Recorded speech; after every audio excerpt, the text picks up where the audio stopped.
Bismillah, Assalamualaikum warahmatullahi wabarakatuh.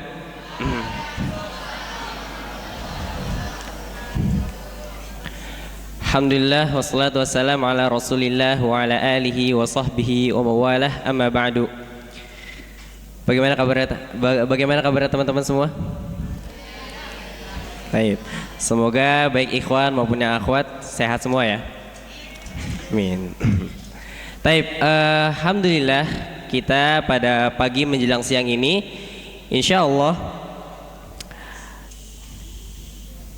di sekolah tercinta kita SMP IT Alisan Legenda dihadirkan oleh narasumber yang istimewa ya, yang dimana insya Allah kita nggak hanya mendengarkan ceramah seperti di kajian, tapi kita akan ngobrol santai bersama beliau ya, yaitu adalah Ustadz Fathahillah Ali SAG Hafizahullah Ta'ala.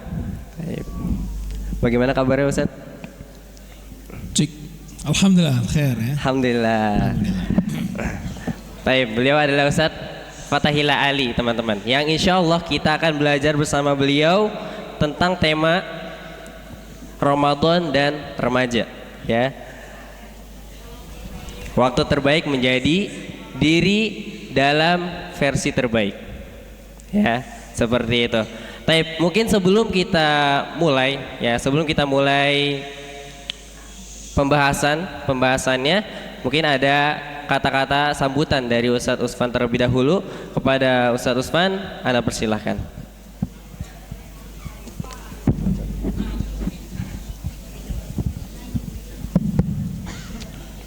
Bismillahirrahmanirrahim. Assalamualaikum warahmatullahi wabarakatuh.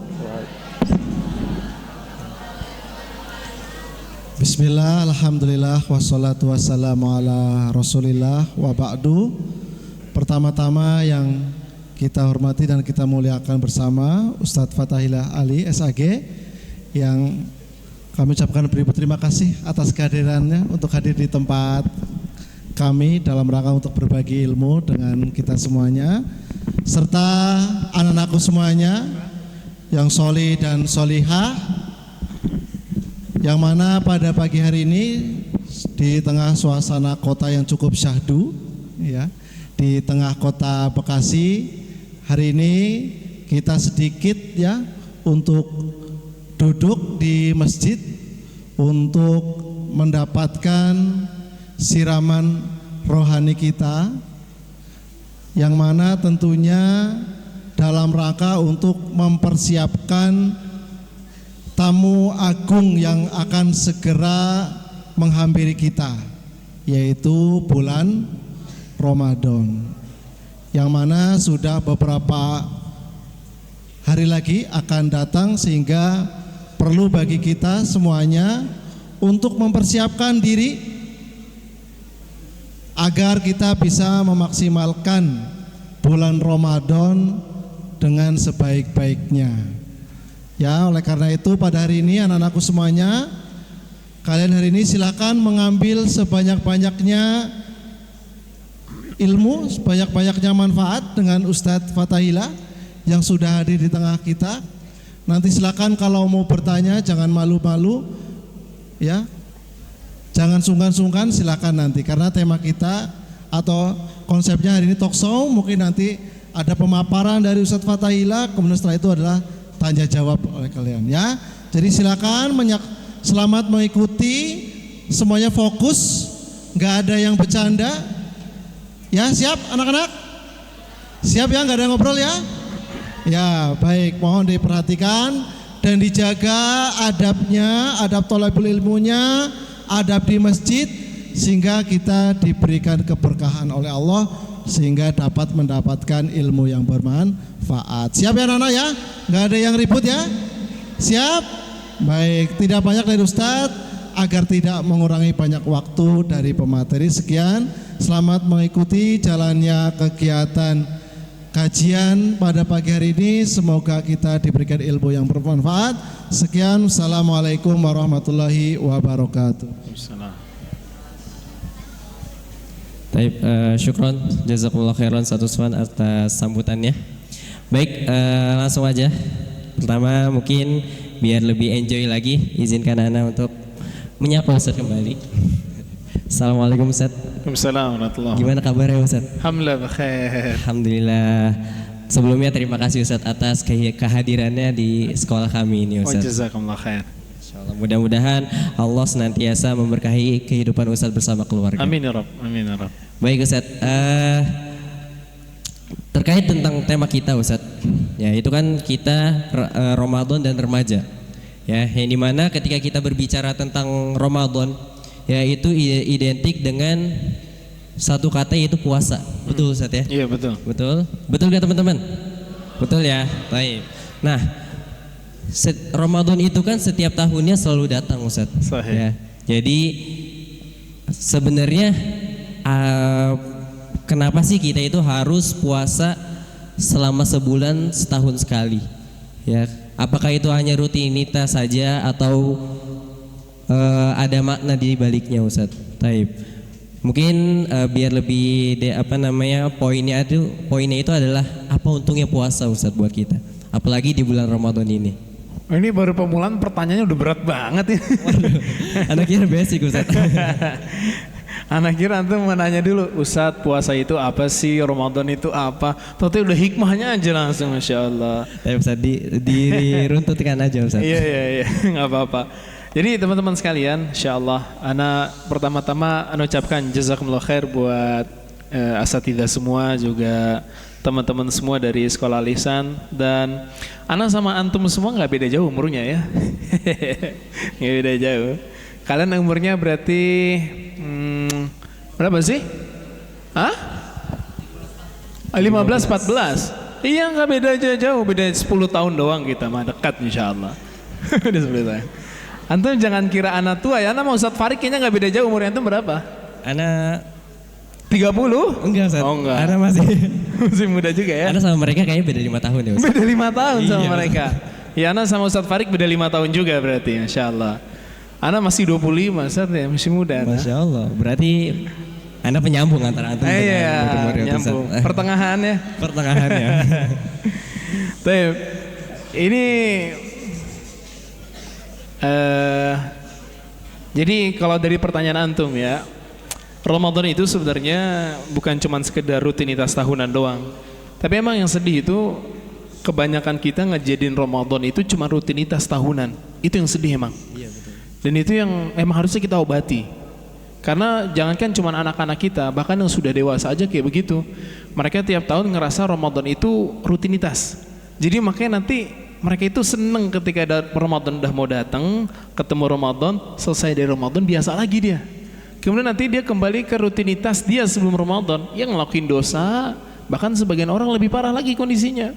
Terus berjalannya waktu dekat Ramadan seneng lagi. Jadi kayak muter-muter aja siklusnya. Nah di sini yang sedih adalah kan puasanya kita itu ada tujuan ya, ada tujuan. Kira-kira tujuan kita puasa Ramadan itu apa guys? Guys, nggak mungkin anak bilang jamaah kan atau bapak ibu kan, nggak mungkin, guys. Apa tujuan kita puasa coba? Anak mah tahu kalian udah pada belajar semua ini di kelas. Gimana guys? Jadi Apa? kalian puasa itu tujuannya apa sih? Kepaksa, kepaksa, biar dapat THR, dapat THR. Iya lagi katanya, waduh. Oke. Jadi tujuan puasa yang paling besar sebenarnya adalah bikin kita ini lebih bertakwa sama Allah Azza wa Jalla. Lebih bertakwa sama Allah Azza wa Jalla. Dan takwa itu apa? Takwa itu apa? Ada yang namanya takwa di sini. Takwa. Takwa itu apa guys? Kalian kalau ditanya apa itu takwa? Menjalankan apa yang Allah perintahkan dan menjauhi apa yang Allah larang. Yang laki-laki gimana ini weh? Takwa itu apa? Menjalankan apa yang Allah perintahkan, menjauhi apa yang Allah larang. Alhamdulillah. Berarti belajar di kelas yang efek ya, alhamdulillah, dipahami. Jadi ini tujuan utama dari puasa kita semua. Jadi supaya kita ini semakin bertakwa sama Allah Azza wa Jalla. Jadi kalau misalkan kita puasa tapi nggak memberikan efek apa-apa, nggak bikin kita makin semangat ibadah, nggak bikin kita menjauhi kemaksiatan, itu mah sama aja bohong berarti. Puasanya itu kayak cuma nahan lapar sama haus doang. Dan ini disabdakan sama Nabi SAW dalam hadis yang sahih diriwayatkan Imam Ibnu Majah. Nabi SAW mengatakan, "Rubba sha'imin laysa lahu min siyamihi illa al-ju' wal 'atash." Betapa banyak, ini Nabi SAW pakai kalimat rubba yang artinya betapa banyak. Betapa banyak orang yang puasa tapi nggak dapat apa-apa nih dari puasanya kecuali lapar sama haus doang. Wah, ini yang sedih loh teman-teman. Nah, kalian ini kan udah pada balik ya kan? Yang laki-laki udah pada balik semua kan? Belum? Belum? Mereka kadang pura-pura gitu. Pura-pura. Yang akhwat juga udah pada balik ya kan ya? Balik ke rumah. Alhamdulillah. Rata-rata mah umur segini udah pada balik semua. Nah, di sini ada poin penting dulu sebelum ana lanjut ke masalah puasa. Oke. Nih teman-teman, kalian harus perhatiin. Kalian ketika sudah balik, yang laki-laki sudah dengan tandanya dan yang perempuan dengan tandanya, maka artinya dosa-dosa kalian sudah dicatat untuk diri kalian sendiri. Sebelum kalian balik, kalau kalian ngelakuin kesalahan nggak dicatat dosa. Tapi sekarang kalau kalian bermaksiat, kalian menjalankan dosa-dosa, misalkan bohong sama gurunya, datang telat padahal gara-gara bangun kesiangan misalkan, bilangnya kena macet, atau misalkan ngerjain PR bilang, "Oh, saya udah ngerjain tapi ketinggalan di rumah," padahal mah nggak dikerjain. Ini sudah dicatat dosanya, dan kalian yang bakal nanggung dosa kalian sendiri di hadapan Allah Azza wa Jalla nanti. Kalian nanggung sendiri, udah nggak lagi ke orang tua kalian. Taib. Jadi ini perlu diperhatiin. Kalian sudah mulai besar, jangan ngerasa diri kalian ini masih anak kecil terus. Kalian udah besar sekarang. Tanggung jawab kalian sudah mulai ada. Kemudian juga kalian harus sadar bahwasannya pahala kalian udah mulai dicatat juga, dosa kalian mulai dicatat. Taib. Sebenarnya ada hal yang mau ana bahas dulu sih Ustaz Farik ya. Jadi karena kita masih muda semua ya kan, ana masih muda juga. Masih muda juga. Kita Gen Z semua berarti ya. Gen Kecuali Z. Ustadz ini aja nih Ustadz ya. Antum mah tahun berapa lagi Ustadz? Wah, baby boomers katanya beliau. Waduh, lebih tua lagi berarti. Ternyata kita satu generasi Ustadz Farik Benar, ya. Ustadz. Jadi kayaknya jokesnya kita moga-moga masuk sih. Moga-moga. Pasti mainnya Roblox semua kan? Yang laki-laki paling mainnya FF kan? FF. Kata mereka iya lagi Ustaz. Gitu. Enggak, kalau FF mah burik banget ya mainnya. Paling mainnya Mobile Legend ya kan? Kayak gitu-gitu. Sama aja. Kita memang sezaman jadi ininya sama lah. Bahkan istilah-istilah yang kita pakai mungkin nanti bakal sama, kalian bakal paham. Jadi di sini ada hal penting yang mau ana sampaikan dulu terkait masa muda kita ini. Ini kan kita lagi bahas remajanya dulu ya Ustaz ya. Benar, Ustaz, benar. Afwan ya, ana ambil nih. Enggak apa-apa kan ya? Nggak apa-apa, Ustaz. Nggak apa-apa ya. Jadi teman-teman sekalian, kalian tahu nggak di masa kita sekarang ini, di umur-umur kita yang masih muda, ini adalah kesempatan emas banget buat kita itu apa ya? Mengukir masa depan. Mengukir masa depan. Emang biasanya di umur-umur kalian yang baru puber gini mah nggak kepikiran masa depan kayak gimana ya kan? Kalau mau sesuatu tinggal minta orang tua ya kan? Mau beli HP baru tinggal minta orang tua, baju baru orang tua terus. Tapi dulu para sahabat ridwanullah alaihim sudah memulai bukan karir ya, tapi usahanya mereka ketika mereka di umur-umur segini. Terutama yang laki-laki. Jadi kalian harus lebih be a real man gitu loh. Jadi laki-laki yang sejati. Jangan jalan-jalan sama pacarnya tapi minta duitnya ke orang tua gitu kan.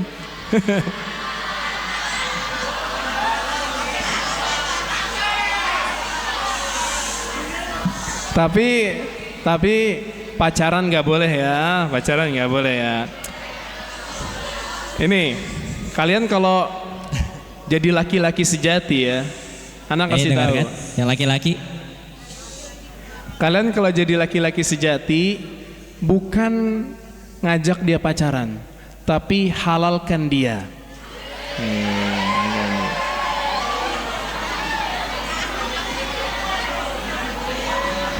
Anak mau cerita sedikit Ustaz Farik. Oh, gimana tuh Ustaz? Anak ini kan masih muda ya. Alhamdulillah, anak punya anak 2. Alhamdulillah. Punya anak 2. Dan anak nikah ini nikah muda. Anak nikah umur 18 tahun. Masya Allah. Ana lulus SMA itu langsung nikah. Ana mau nyemangatin kalian aja, jadi maksudnya Ana tahu kondisi kalian gitu. Dan Ana waktu nikah, umur istri Ana itu 16 tahun. 16 tahun.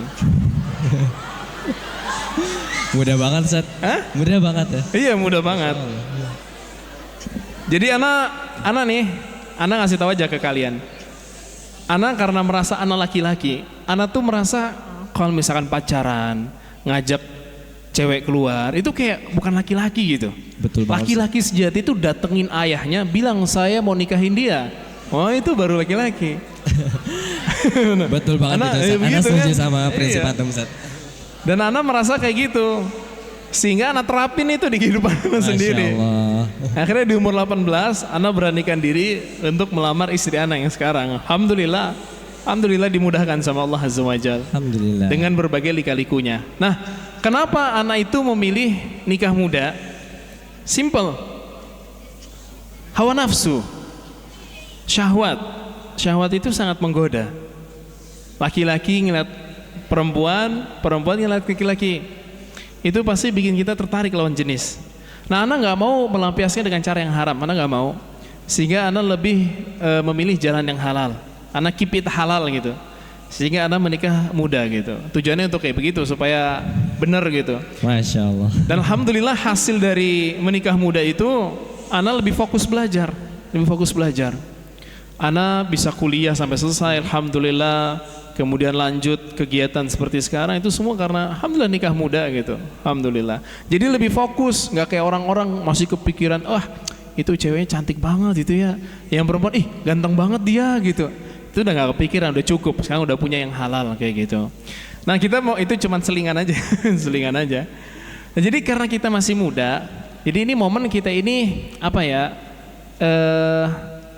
Bedalah dari yang lain lah. Apalagi kalian ini anak-anak yang terdidik di sekolah Islam gitu, bukan di sekolah negeri. Ini harus ada pembeda yang jelas. Kalian sebagai anak muda, remaja yang sekolah di sekolah sunnah sama yang sekolah di luar tuh bedanya jauh. Kalau kalian tahu yang di luar ya, aduh nangis kalian dengar. Bahkan kalian mungkin bersyukur dengan kondisi kalian sekarang. Di luar itu yang namanya mabok itu sering, yang namanya tawuran itu sering, bahkan mohon maaf sampai pada titik perzinahan gitu. Perzinahan itu sangat tersebar luas di luar. Udah dianggap menjadi hal yang biasa. Biasa, Ustaz. bener. Itu bener loh. Kalian itu harus tahu di luar itu perzinahan itu biasa, bener loh. Ana udah dapetin banyak orang kayak begitu. Mereka nganggap perzinahan, mabok itu biasa. Betul Ustaz. Bahkan jadi lifestyle di mereka. Lifestyle, tahu lifestyle kan ya? Gaya hidup. Jadi lifestyle. Dulu Ana punya teman Ustaz, wah parah dia. Itu sampai Ana ngerasa kayak, ih kesian banget orang tuanya gitu. Jadi ini Ana punya teman waktu kelas 1 SMA. Walaupun dia dikeluarin dari sekolah Ana karena badungnya gak ketahan gitu. Badungnya gak ketahan. Ini beneran badung. Moga-moga diantara kalian gak ada yang kayak gini. Dia ini sekolah itu kepaksa. Karena orang tuanya memang ngeliat dia ini udah parah banget gitu kondisinya. Kemudian apa? Dia ini hobi banget tawuran. Oh tawuran gini itu gitu tawuran.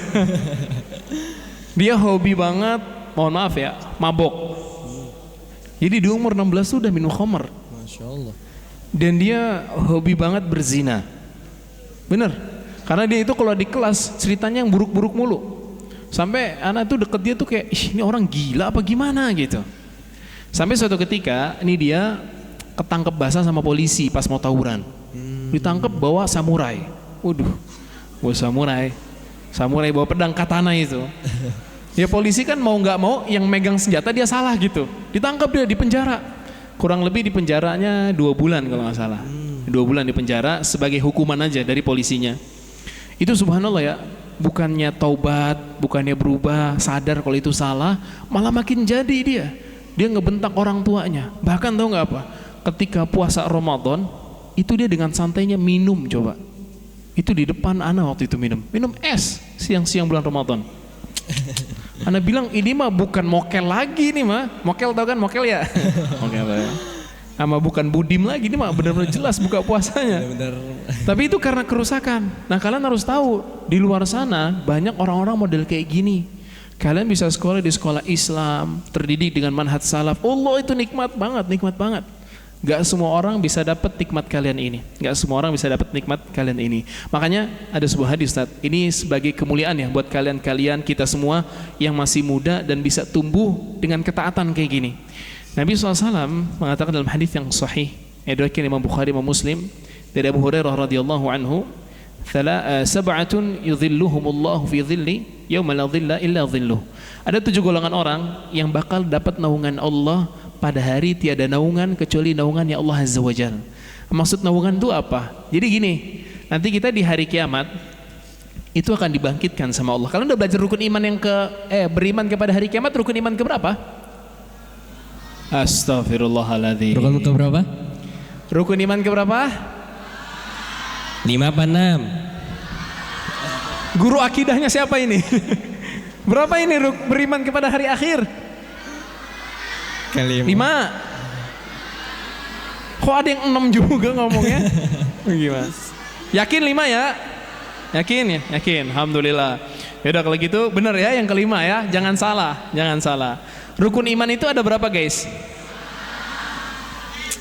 Rukun iman. Rukun Islam?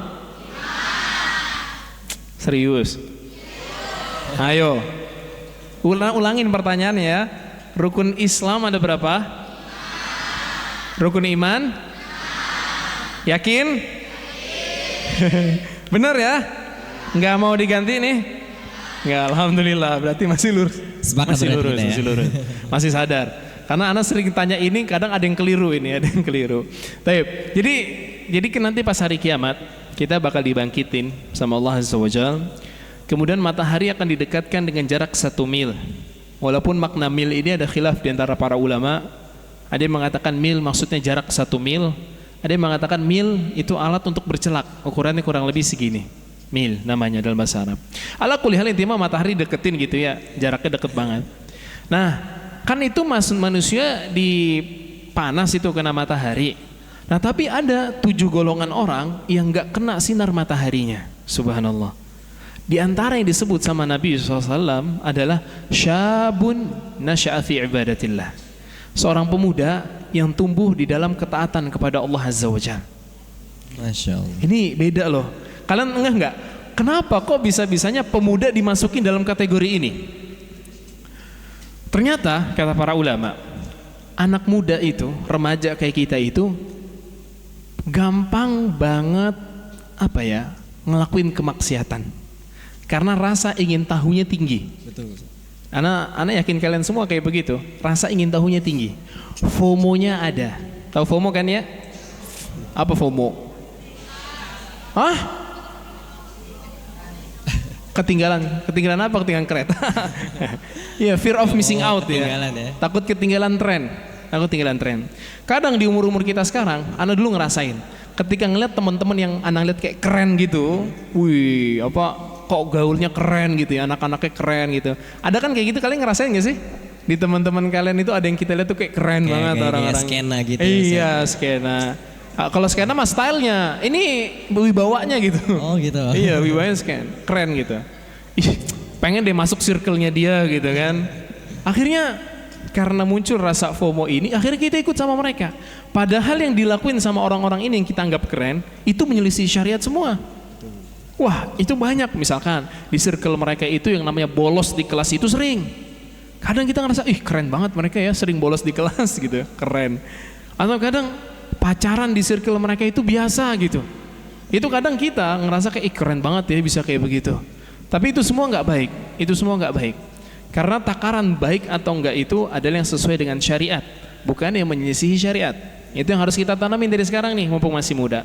Nah, karena anak muda itu sangat gampang terjerumus dalam kemaksiatan, kalau ada anak muda yang menyelisihi kebiasaan ini, maka dia spesial di sisi Allah Azza wa Jalla. Spesial. Kalian harus tahu kalau kalian udah spesial di sisi Allah, beda. Kalau kalian aja spesial di sisi guru-guru kalian, pasti perilaku mereka ke kalian berbeda kan? Apalagi kalau kalian spesial di sisi Allah Azza wa Jalla, nikmat dunia akhirat didapat sama kita itu. Nah, makanya ada hadis lain juga, walaupun dipersisikan kesahihannya, Diriwayatkan Imam Abu Daud.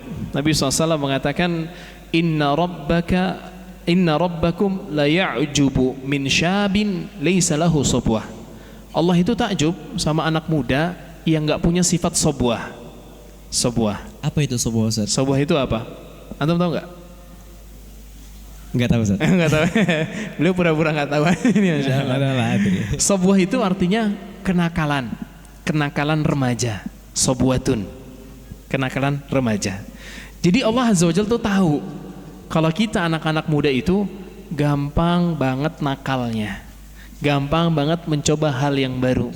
Bahkan sekalipun hal itu buruk secara syariat, berani aja dilakuin karena tingginya rasa penasaran mereka. Nah ini kalau bisa kita arahin dari sekarang sebagai kita anak yang masih remaja gini muda, kita keep on track lah. Kita tetap perhatikan batasan-batasan syariat, kita nggak usah berlebihan, toh hidup masih bisa kita bikin seru gitu dengan ngikutin syariat. Maka kita dapat kemuliaan tadi.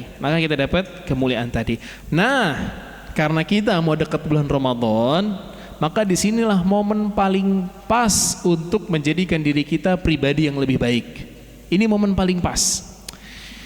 Dulu para ulama rahimahumullah, mereka memulai belajar mereka, rihlah mereka itu di umur-umur segini, rihlahnya.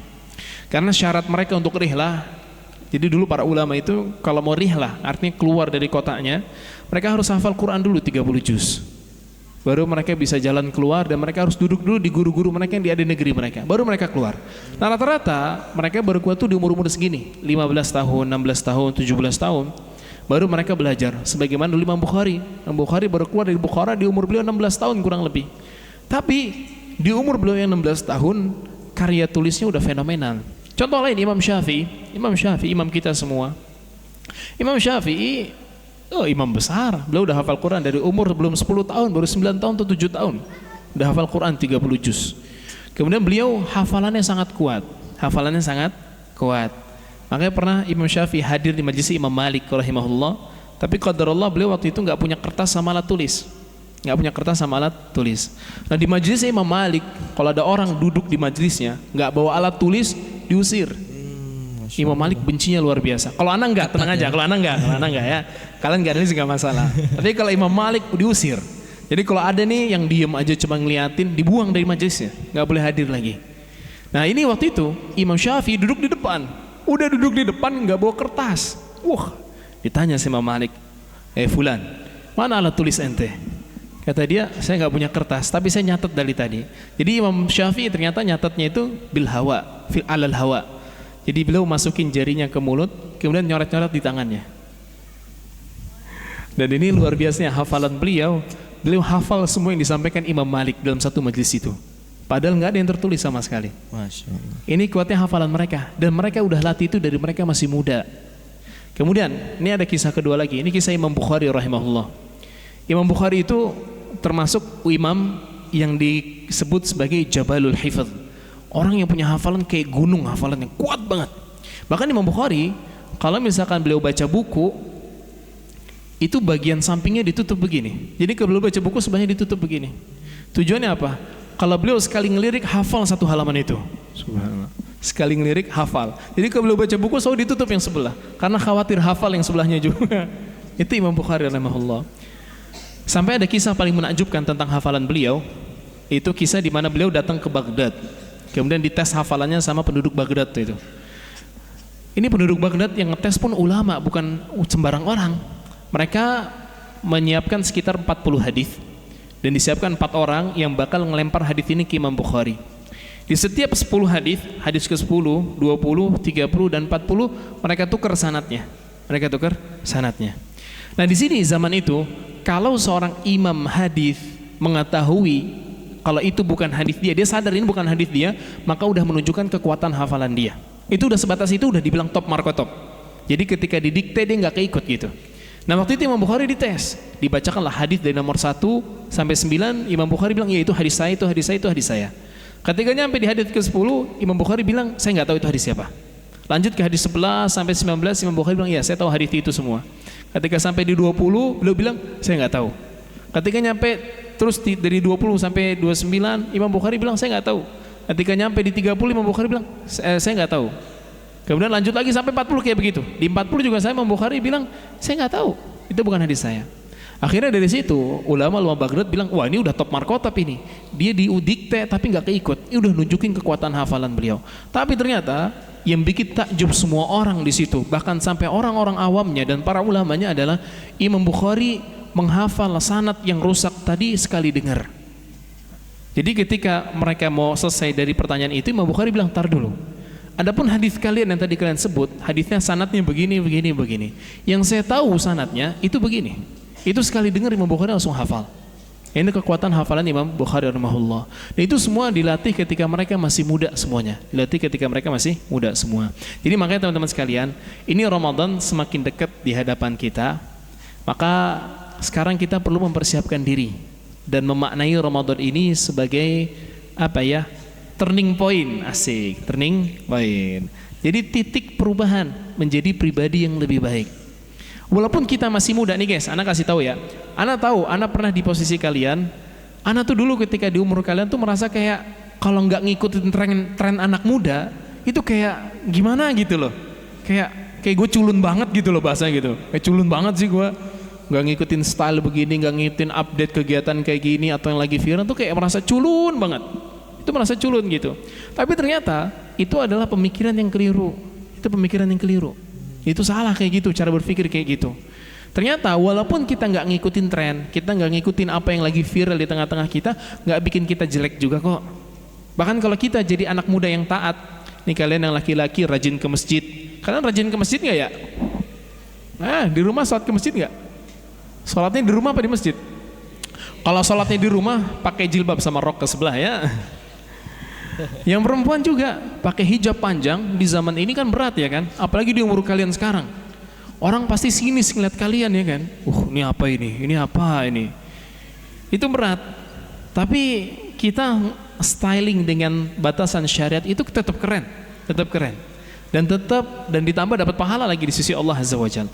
Maka jangan pernah merasa kayak FOMO gitu, khawatir ketinggalan tren dan sebagainya. Santai aja, jalanin hidup, keep on track di atas jalan syariatnya Allah Azza wa Jalla. Karena itu bakal bikin kita itu lebih mulia di sisi Allah Azza wa Jalla. Emang ada sebuah permasalahan. Biasanya kita anak muda itu suka afirmasi atau validasi orang, pengakuan dari orang. Kita suka banget diakuin sama orang. Yang cewek misalkan, kok kamu cantikan sih hari ini? Wah, atau misalkan, abis skincarean kemarin ngefek, itu suka diakuin. Kamu cantikan sekarang. Yang laki-laki jerawatnya muncul dikit, ada jerawat itu merasa kayak, astagfirullah, jelek muka ana. Kayak gitu. Langsung muncul kayak begitu. Padahal hinaan orang nggak langsung membuat kita hina, pun pujian orang nggak bikin kita langsung terpuji. Itu yang harus kita tanamin dari sekarang. Taib. Kita kembali ke Ramadan lagi. Antum ada pertanyaan lagi nggak sih? Lanjut aja. Ya. Jadi teman-teman, kita kembali ke pertanyaan beliau tadi. Sebenarnya Allah memberikan kita Ramadan tuh tujuannya apa sih? Tujuan paling dasar yang tadi kita udah sebut, supaya kita makin bertakwa sama Allah. Itu satu, itu yang paling utama. Yang kedua, tujuan adanya puasa itu agar kita merasakan kondisi saudara-saudara kita yang miskin di luar sana. Kita mungkin sebagian kita Allah kasih kelapangan tiap hari bisa makan 3 sampai 4 bahkan 5 kali itu. Belum lagi jajannya itu cilok, cimolnya itu kan, es-esannya, itu bisa sebanyak itu. Tapi di luar sana banyak orang yang nggak bisa kayak kita. Itu sesuap nasi aja loh guys, susahnya luar biasa loh. Sesuap nasi loh. Mereka mau nyari makan nasi itu susahnya luar biasa. Bahkan mereka mungkin harus ada yang ngambil di tempat sampah, subhanallah. Tapi kita enggak. Nah, kalau kita menahan diri kita dengan lapar kayak gini, dengan puasa, itu bakal bikin kita sadar, oh iya ya, ternyata kondisi mereka itu berat ya. Sehingga membuat kita ini sekarang lebih bersyukur dengan yang Allah berikan kepada kita nikmat-nikmatnya. Itu yang kedua. Yang ketiga, bikin kita juga lebih zuhud terhadap dunia. Sehingga kita ngerasa, oh iya ya, ternyata dunia yang selama ini saya kejar, ujung-ujungnya begini, saya tinggalin semua. Makan yang tadinya saya makan, saya tinggalin. Minum yang tadinya saya minum, saya tinggalin. Itu lebih menghadirkan ke dalam hati kita kayak begitu. Nah, itu adalah beberapa hikmah dari adanya puasa. Ini tujuan utamanya tadi, takwa sama Allah Azza wa Jalla. Taib. Terus ada pertanyaan lain nggak? Baik Ustadz, tadi sudah terjawab ya dari tujuan kita berpuasa di bulan Ramadan ya. Kemudian bagaimana kehidupan remaja kita gitu kan. Apa yang perlu kita hindari dan apa yang harus kita koreksi. Mungkin selanjutnya Ustadz, tadi kan Ramadan itu kita menjadikan sebagai turning point ya Ustadz ya. Iya, turning point. Apa langkah pertama kali yang perlu kita lakukan Ustadz?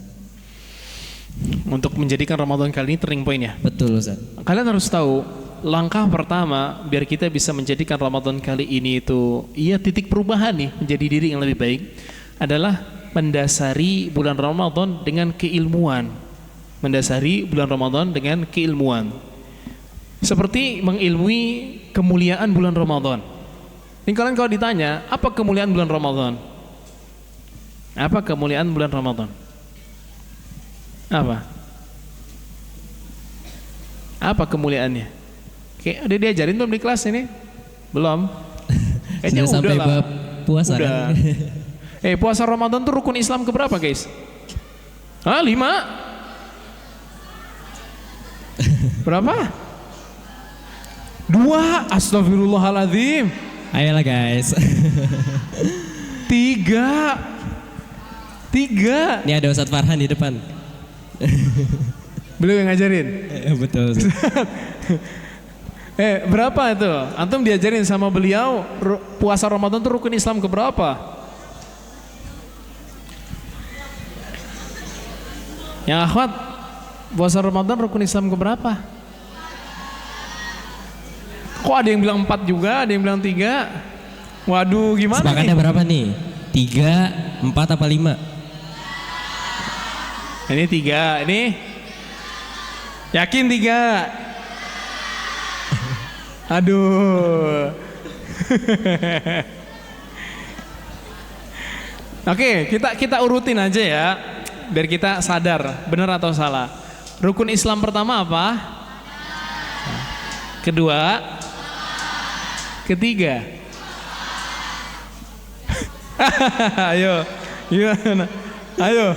Zakat dulu apa puasa dulu? Zakat dulu apa? Waduh. Mungkin belum murojaah ini kayaknya. Efek liburan jadi lupa kali. Aduh. Ustadz, keberapa Ustadz menurut antum Ustadz puasa Ramadan? Keempat Ustadz. Keempat ya. Keempat, Allah. Keempat. Syahadat, salat, zakat. Puasa Ramadan baru haji. Baik. Ya Allah. Oke. Nah ini dia. Kalian paham kan? Ternyata menentukan puasa Ramadan rukun Islam keberapa aja kita bingung. Nah ini diantara sebab utama kenapa Ramadan kita itu nggak memberikan dampak apa-apa ke kita. Karena ternyata kita sendiri jahil sama tentang bulan Ramadan. Ana menyebutin ke antum nih sebagai ilmu dasar, mungkin antum udah pelajarin. Di antara kemuliaan bulan Ramadan, dia adalah bulan diturunkannya Al-Quran. Bulan turunkannya Al-Quran. Yang kita semua tahu itu berdasarkan firman Allah Azza wa Jal, Syahrul Ramadan alladzi unzila fihi Al-Quran, di surat Al-Baqarah ayat 183. Syahrul Ramadan alladzi unzila fihi Al-Quran, 185 maaf. Syahrul Ramadan alladzi unzila fihi Al-Quran. Bulan Ramadan adalah bulan diturunkannya Al-Quran. Bulan turunkannya Al-Quran.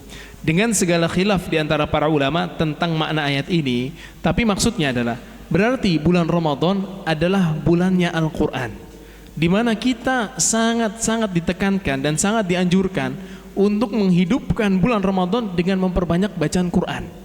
Bahkan sampai para ulama mengatakan amal ibadah yang paling ditekankan, yang sunnah ya, amal ibadah sunnah yang paling ditekankan di bulan Ramadan itu memperbanyak bacaan Al-Quran. Itu memperbanyak bacaan Al-Quran. Makanya mungkin antum pernah dengar Ustaz Farid, Imam Syafi'i hatam 60 kali selama bulan Ramadan. Oh iya Ustaz. Hatam 60 kali guys. Itu berarti sehari 2 kali hatam itu. Siang sekali, malam sekali. Dan itu mungkin. Tapi syaratnya satu, ada semangat tuh buat bisa hatamin sebanyak itu. Karena kalau nggak ada semangat mah sama aja bohong. Yang kedua, udah hafal Quran 30 juz dulu. Yang ketiga, bacaan Qurannya udah bagus dan dibaca secara hadir, secara cepat. Kalau kayak gitu insya Allah bisa. Dulu guru-guru kami itu cerita mereka bisa melakukan hal itu. Jadi ada sebagian guru-guru kita nyoba praktekin itu. Jadi mereka dalam 8 jam bisa hatam satu kali. Subhanallah. Jadi mereka mulai subuh, setelah subuh hatamnya itu asar. Hatamnya asar. Kemudian istirahat sebentar, malamnya mereka pakai lagi untuk baca Quran. Subhanallah. Itu bisa kayak gitu, bisa. Nah, ini yang jadi poin penting buat kita semua supaya turning point kita maksimal di bulan Ramadan, perbanyak baca Quran. Terus yang kedua nih, kita harus tahu juga kemuliaan bulan Ramadan adalah bulan di mana setan-setan itu dibelenggu. Setan-setan dibelenggu. Tapi guys, setan-setan yang mana yang dibelenggu sama Allah Azza wa Jalla? Hah? Yang mana yang dibelenggu ini? Astagfirullah, yang ini katanya para Pak. Yang dibelenggu ini menurut pendapat yang paling kuat adalah setan-setan yang besar dari kalangan jin, iblis dan bawahan-bawahan dia yang besar. Taib. Nah, yang menarik nih, setan itu kan nggak cuma dari kalangan jin ya kan? Ya nggak? Setan itu nggak cuma dari kalangan jin, tapi ada setan dari kalangan manusia. Nah, kalau misalkan di bulan Ramadan ada manusia atau misalkan teman kita ngajak mokel siang-siang, berarti dia apa? Semangat banget nyebut itu setan gitu. Ini setan dari kalangan manusia. Jadi itu adalah suatu hal yang buruk, suatu hal yang buruk. Dan itu dosa besar loh. Buka puasa di bulan Ramadan siang-siang tanpa uzur syar'i, dosa besar. Bahkan diancam dengan azab khusus sama Allah Azza wa Jalla. Ada hadis sahih dari Nabi SAW di mana beliau pernah bermimpi diajak pergi sama 2 malaikat mendatangi neraka, melihat neraka. Nah, ketika sampai di neraka, beliau melihat ada orang-orang yang kakinya kakinya dikail, jadi dicantolin kail di tumitnya sini, kemudian di balik badannya, kemudian mulutnya robek, jatuh ke bawah gini dan mengalir darah dari situ. Waktu itu Nabi SAW bertanya sama malaikat Jibril, man haula ya Jibril? Siapa mereka Jibril? Kok azabnya ngeri banget ini? Dicantol kebalik, habis itu mulutnya robek, berdarah lagi. Kemudian kata Jibril, haula illadzina yuftirun qabla tahillati siyamihim. Mereka adalah orang-orang yang buka puasa sebelum waktunya berbuka. Jadi mokel dan budim itu diadab khusus sama Allah Azza wa Jalla. Hati-hati. Mungkin sebagian dari kita, dulu anak pas SD juga pernah kayak begitu. Bukan anak tapi teman anak, maaf, bukan anak, teman anak. Ngajak mokel siang-siang. Dia bilang apa? Lu haus nggak? Haus sih. Buka puasa yuk. Kan orang tua kita nggak lihat katanya. Lu orang tua kita nggak lihat. Iya. Lah Allah ngelihat, gimana ini? Tapi dia tetap minum itu. Tetap minum di kamar, minum. Habis itu lanjut puasa lagi dia, subhanallah. Nah, ini dosa besar ya, hati-hati, dosa besar. Kemudian juga termasuk kemuliaan bulan Ramadan, ini bulan dibukanya pintu surga. Jadi pintu surga dibuka teman-teman, itu ada efek besar loh ke kita. Di antara efeknya adalah kita mudah untuk melakukan ketaatan.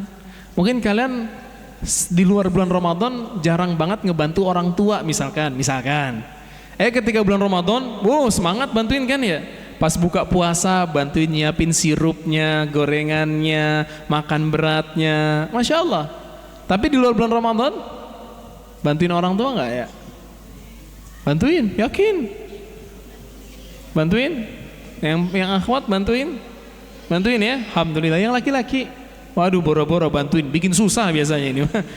Jadi beban. Jadi beban. Disuruh malah nggak mau. Ya begitulah anak laki-laki kadang-kadang. Tapi ini kemuliaan bulan Ramadan. Kemudian juga termasuk kemuliaan bulan Ramadan adalah dia bulan pintu neraka ditutup. Bulan pintu neraka ditutup. Jadi karena pintu neraka ditutup, maka keinginan untuk bermaksiat mengurang. Keinginan untuk bermaksiat mengurang. Makanya biasanya orang ketika di luar bulan Ramadan gampang banget maksiat. Tapi ketika datang bulan Ramadan, keinginan untuk bermaksiatnya mengurang. Bahkan dia mungkin lebih semangat untuk memperbaiki diri dia. Maka teman-teman sekalian, Ramadan kali ini harus kita jadikan Ramadan yang terbaik. Walaupun kita masih muda, ayo semangat untuk beribadah, semangat untuk baca Quran, semangat untuk sholat tarawehnya, apalagi yang laki-laki. Jangan sampai ninggalin sholat taraweh. Walaupun dia sunnah, tapi dia kemuliaannya sangat besar buat kita semua. Apalagi, ini yang sedih kadang Ustaz. Kan termasuk suatu hal yang wajib ketika kita sedang berpuasa adalah buka puasa. Buka puasa itu hukumnya wajib. Buka puasa, membatalkan puasa itu wajib. Tapi yang banyak orang lakukan adalah gini, kan buka puasanya wajib. Taib, sekarang makanan yang udah kita siapin di meja, hukumnya itu apa?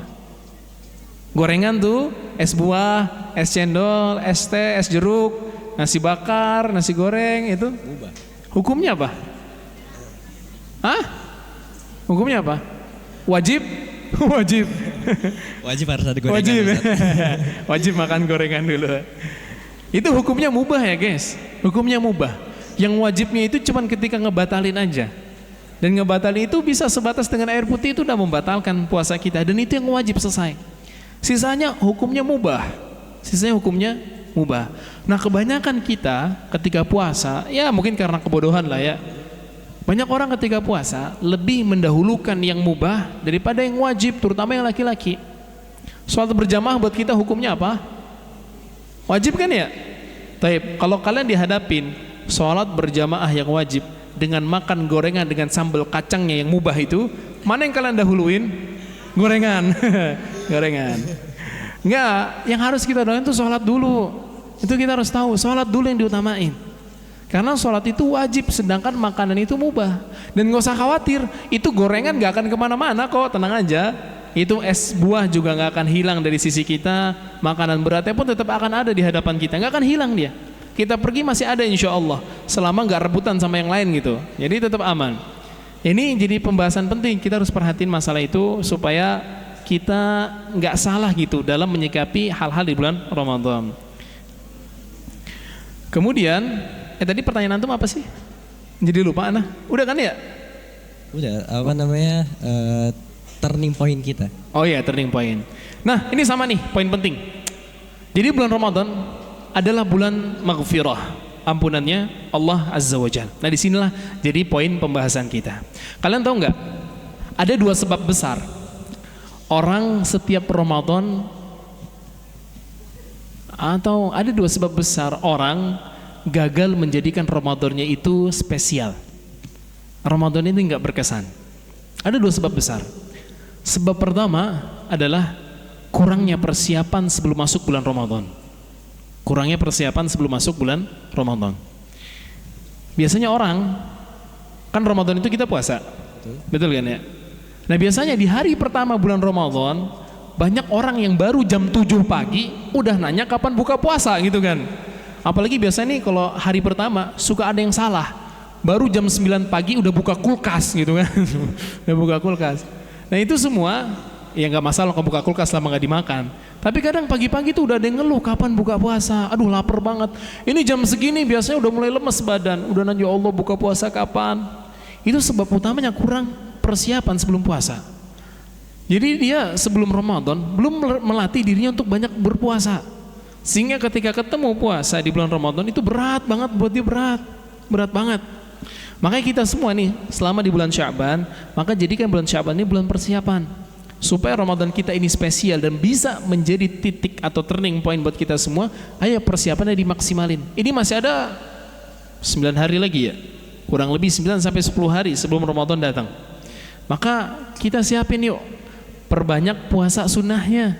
Apalagi yang akhwat, yang ada hutang puasa wajib diqadha sekarang.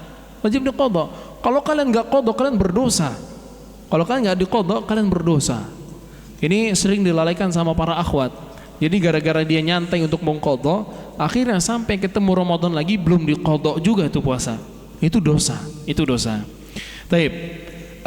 Selanjutnya sebab kedua adalah ketika masuk bulan Ramadan masih banyak dosa. Masih banyak dosa. Kan dosa yang kita lakuin itu bakal memberikan efek ke hati. Efeknya apa? Berat untuk ngelakuin ketaatan. Berat untuk bertaubat. Padahal bulan Ramadan itu adalah bulan ampunan, tapi banyak orang yang gagal mendapatkan ampunan ini. Banyak. Sebab utamanya adalah dia sebelum Ramadan belum bertaubat kepada Allah Azza wa Jalla. Jadi dia masuk ke dalam bulan Ramadan itu bawa dosa dan bawa kotoran hati di dalam hatinya dia. Karena harus tahu loh, dosa yang kita lakuin itu. Jadi hati kita itu seperti wadah. Hati kita seperti wadah. Wadah ini kita tuangkan ke dalamnya air.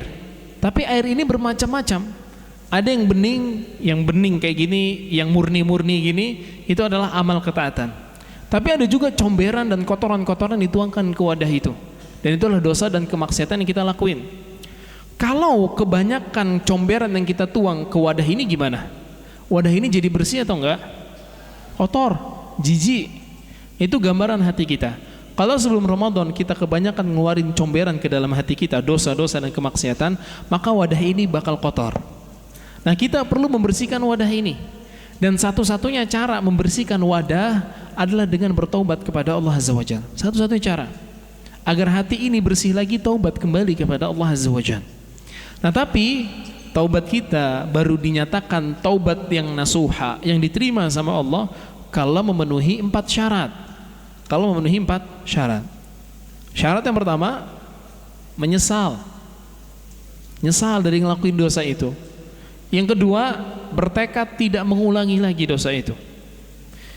Yang ketiga, menjauhi semua wasilah yang mengantarkan kita kepada dosa itu.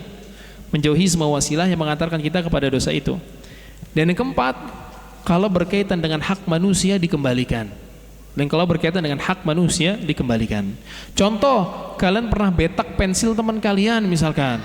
Wah, sering ini di sekolah. Betak duit teman kalian gitu. Di tempat pensil ada 50.000 diambil. Ya salam. Udah kayak punya dia sendiri itu kadang. Karena anak pernah jadi korban kayak begitu. Pernah jadi korban. Jadi ada yang ngambil duit anak, tapi ya sudahlah, anak ikhlasin aja karena Allah Azza wa Jalla. Iya, pernah ngalamin. Yang paling sedih itu ini, sendalnya dibetak. Aduh, sedih banget itu. Sepatunya dibetang, itu sedih banget gitu. Karena keluar dari masjid nyeker jadinya kan. Aduh. Ala kulli hal. Jadi 4 syarat inilah agar taubat kita diterima sama Allah Azza wa Jalla. Nah, kita sekarang sudah punya dosa. Kita sudah punya dosa, maka sebelum ketemu Ramadan, ayo banyak-banyak istighfar sama Allah Azza wa Jalla. Nabi kita Muhammad SAW aja yang udah diampuni dosanya yang telah lalu dan akan datang, itu istighfar tiap hari 100 kali loh. Itu beliau yang udah diampuni dosanya. Lah antum masuk surga dijamin apa enggak antum? Enggak. Dosanya udah diampunin? Belum tentu. Allah alam bisawab. Nah, ini beliau aja yang udah diampuni dosa dan dijamin masuk surga. Itu banyak istighfar sebanyak itu. Maka kita harus lebih banyak istighfar daripada beliau sallallahu alaihi wasallam. Jadi walaupun kita masih muda, ini anak keinget. Jadi kita stylin diri kita dengan style syariat. Jadi kita yang laki-laki kan diharamin untuk isbal, udah kalian mau style pakai baju apa selama nggak aneh-aneh bajunya, tetap cingkrang. Yang sudah mulai tumbuh jenggot, diamkan jenggotnya. Nggak usah malu dengan jenggot yang muncul pada diri kalian. Yang akhwat pakai kerudung panjang, udah kerudung panjang aja, santai aja. Itu dinikmatin dan dinikmatin perjalanannya. Jadi ini hal yang penting untuk Anda sampaikan ya, karena keinget lagi nih masalah ini. Karena kadang sebagian kita kepikiran style bajunya dia. Sampai akhirnya gara-gara style baju dia akhirnya pakai baju yang enggak gitu kan. Di sekolah pakai kerudung panjang, di rumah pakai kerudung cekek gitu kan. Yang laki-laki di sini celananya cingkrang-cingkrang pakai peci, di rumah celananya bolong-bolong gitu, subhanallah. Pakai celana yang bolong-bolong gitu. Ini enggak asik lah, karena kita anak-anak yang sekolah Islam kayak begini. Baik. Jadi itu adalah poin atau 2 sebab utama kenapa orang gagal menjadikan Ramadannya turning point. Dia kurang persiapan dan gak bertaubat kepada Allah Azza wa Jalla sebelum masuk ke bulan Ramadan. Baik. Anda ada pertanyaan lagi gak? Baik. Insyaallah pertanyaannya cukup. Cukup. Baik. Kalau begitu, Anda mau kasih kalian amalan yang agar kalian bisa lakuin sebelum kalian masuk bulan Ramadan. Atau ini dilakukan juga di bulan Ramadan, supaya kalian bisa menjadi pribadi yang lebih baik. Moga-moga dengan amalan ini bisa menjadi wasilah kalian menjadi anak-anak yang salih dan salihah. Anak-anak yang salih dan salihah. Karena ingat loh, harapan orang tua kalian sekolah di sini kan kalian jadi anak yang salih dan salihah. Anak-anak yang kalau pulang ke rumah tuh orang tua kalian tuh seneng gitu ngeliat kalian, bangga gitu. Betul banget Ustaz. Iya kan? Betul. Anak-anaknya di rumah baca Quran, bukan sibuk main HP mulu gitu. Atau kalau di rumah kalau orang tuanya nurut tuh iya umi, iya abi gitu. Oh Allah, itu orang tua kita senang banget. Makanya ini ada hal penting juga. Kalau ini dulu ustadz-ustadz kita sering nyampein, ingat kalian datang ke sekolah itu dengan membawa amanah dari orang tua kalian. Ingat, orang tua kalian naruh kalian di sini dengan amanah kepada kalian supaya kalian belajar. Nah, kalau kalian udah datang ke sekolah, tidur di kelas, males-malesan belajar, bolos di kelas, bohongin gurunya, berarti kalian telah mengkhianati amanah orang tua kalian kepada kalian. Dan kalian terjatuh dalam dosa. Jadi kalian harus tanamin dalam diri kalian, saya belajar di sini amanah dari orang tua saya. Saya harus jaga amanah ini. Saya harus belajar yang serius. Saya harus bisa bikin orang tua saya bangga dengan usaha saya. Kayak begitu. Baik. Di sini ada beberapa amalan yang ingin Ana sampaikan supaya bisa menjadi pegangan buat kalian semua lah ya. Oke. Moga-moga ini relate aja, makanya moga-moga relate lah ya. Karena sebenarnya antara kalian yang muda sama kita yang masih muda juga tapi udah agak ke atas, sama aja amalannya, nggak ada bedanya, sama. Betul. Ana sama antum sama amalannya. Betul. Kan nggak mungkin sholat zuhur antum 5 rakaat kan ya? Iya. 4 sama. Subuhnya juga 2 rakaat, zikirnya sama, Al-Qur'annya pun sama. Maka berarti amalan yang dilakukan juga sama. Yang paling pertama teman-teman, yang pertama adalah berdoa sama Allah Azza wa Jalla supaya bisa ketemu sama bulan Ramadan. Ingat loh, enggak semua orang bisa ketemu bulan Ramadan. Imam Ibnu Jauzi rahimahullah pernah mengatakan, yajibu ala man la yadri mata yabtaghituhul mautu an yakuna musta'iddan. Wajib buat setiap orang yang enggak tahu nih kapan kematian datang menjemput dia untuk selalu dalam keadaan siap untuk bertemu sama kematian. Wala yaghtarru bisyababi was-sihhah. Dan jangan ketipu sama masa muda sama dalam keadaan sehat walafiat. Karena kalian tahu apa? Banyak orang-orang di luar sana mungkin seumuran kalian udah nggak bisa ketemu sama Ramadan lagi. Tahun lalu, anak kenalan orang, subhanallah. Dia punya anak 2. Umurnya yang pertama itu 14 tahun, yang kedua 17 tahun. Dua-duanya langsung dipanggil sama Allah Azza wa Jalla dalam waktu yang bersamaan. Mereka kecelakaan. Kelindes truk, subhanallah. Dua-duanya langsung meninggal dunia, 14 dan 17 tahun. Dan kalian kan gak pernah tahu kan? Kalian balik dari sini pulang, Allahu a'lam bishawab apa yang akan terjadi. Berapa tahun yang lalu juga ada kisah menyedihkan itu di Cibubur. Jadi ada anak TK balik dari sekolahnya, ya subhanallah, orang tuanya kan gak kepikir apa-apa gitu ya, anaknya nanti balik ke sekolah, ya ketemu lagi, nyantai-nyantai ketawa. Wah subhanallah, memang takdir Allah berkata lain. Ini anak pulang sekolah dijemput sama jemputannya perempuan yang ngejemput, pas balik pas-pasan sama tronton lewat, truk tronton lewat. Ya perempuan kalau nyetir kadang suka nggak bener kan ya. Ini truk udah mau belok, dia paksa ambil, kesenggol sama truk tronton itu, jatuh mereka. Ya subhanallah, mungkin takdir dari Allah, yang meninggal cuman anaknya aja yang di belakang. TK loh, TK, umurnya baru 4 atau 5 tahun. Kalian bisa bayangin kan, yang namanya kematian itu gak pernah kenal siapa yang muda, siapa yang tua. Kalau memang ajalnya mati, mati udah. Ajalnya mati, mati. Kayak gitu. Jadi perbanyak doa sama Allah Azza wa Jalla, semoga Allah Azza wa Jalla pertemukan kita dengan bulan Ramadan. Di antara doa yang diajarkan sama Nabi SAW adalah Allahumma balighna Ramadan. Ya Allah, sampaikan kita ke bulan Ramadan. Kemudian amalan yang kedua adalah, ini penting, memperbesar rasa tawakal kita sama Allah Azza wa Jalla. Memperbesar rasa tawakal. Jadi kita ini dalam ibadah aja itu butuh pertolongan Allah loh. Kita ngejalanin kehidupan ini tuh butuh pertolongan Allah Azza wa Jalla. Bahkan ini suatu hal yang kita berikan persaksiannya tiap hari 17 kali. Kan kita ngomong di surat Al-Fatihah, Iyyaka na'budu wa iyyaka nasta'in. Ya Allah, hanya kepadamu lah kami beribadah dan hanya kepadamu lah kami minta pertolongan. Itu maksudnya, ya Allah, kami tahu Engkau itu memerintahkan kami ibadah, tapi kami sadar kami ini lemah, kami butuh bantuan darimu.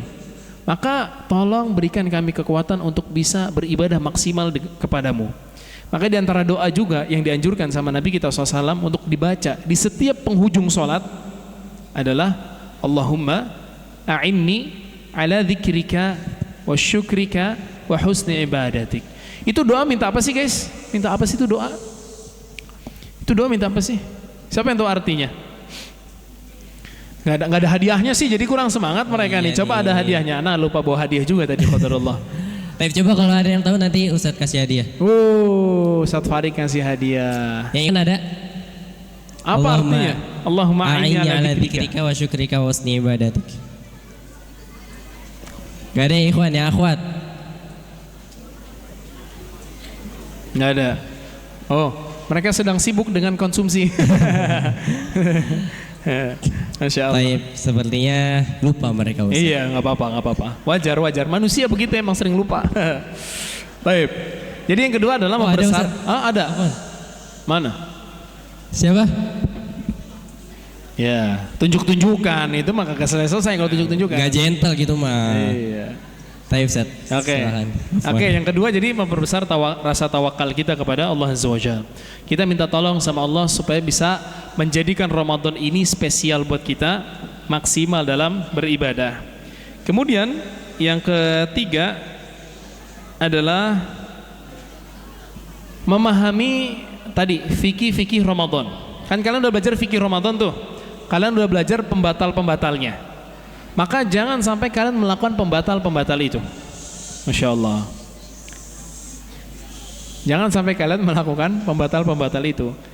Demikian juga, jangan sampai kalian melakukan hal-hal yang dapat menghilangkan nilai pahala puasanya. Nilai pahala puasanya. Jadi ada hal yang menyedihkan. Pahala puasa itu ringkih banget untuk hilang dari kita. Pahala puasanya. Kalau banyak orang puasa Ramadannya sah, tapi nggak ada pahalanya sama sekali. Banyak orang puasa Ramadan, puasanya sah, tapi pahalanya nggak ada. Nah, sebab utamanya gara-gara dia nggak bisa berhenti ngelakuin dosa dan kemaksiatan di bulan Ramadan. Masih dengerin musik K-pop gitu kan di siang-siang bulan Ramadan, masih nontonin film-film atau gimana. Yang paling sering terjadi. Afwan. Kayak ada tawuran di belakang itu, Masya Allah. Tapi kayaknya lagi ada pembagian konsumsi ya. Oh iya. Wajar.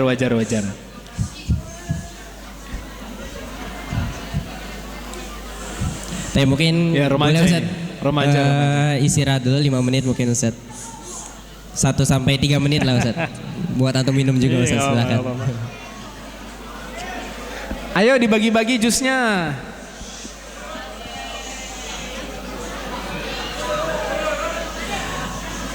Ayo yang gerak tangannya aja ya guys ya.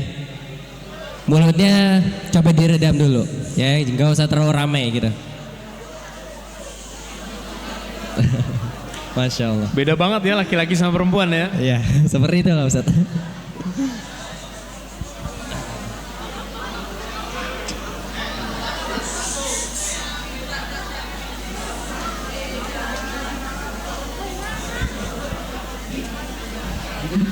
Iya, jazakallah khair. Apa? Ya boleh. Antum yang refleksiin. Oke.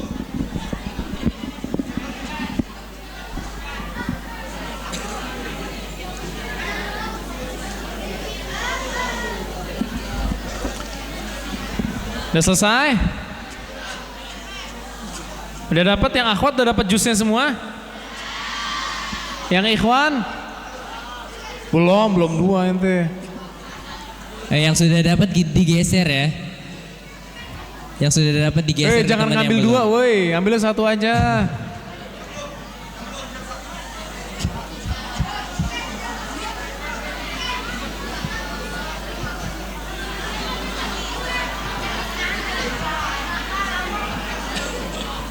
Oke, udah semua tuh ya, udah semua. Baik, sudah. Hey ikhwan.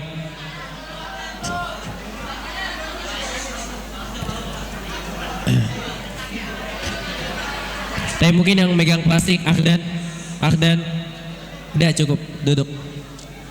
Hafiz, Afan, cukup. Yang belum angkat tangan aja ya, nggak usah ngomong ya.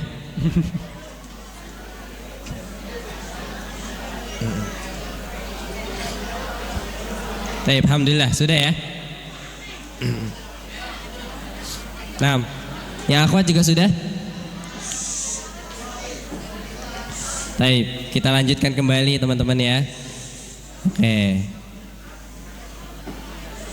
Yuk, suaranya diredam dulu yuk, ya. Kalau mau minum silahkan diminum, kemudian lanjut mendengarkan kembali.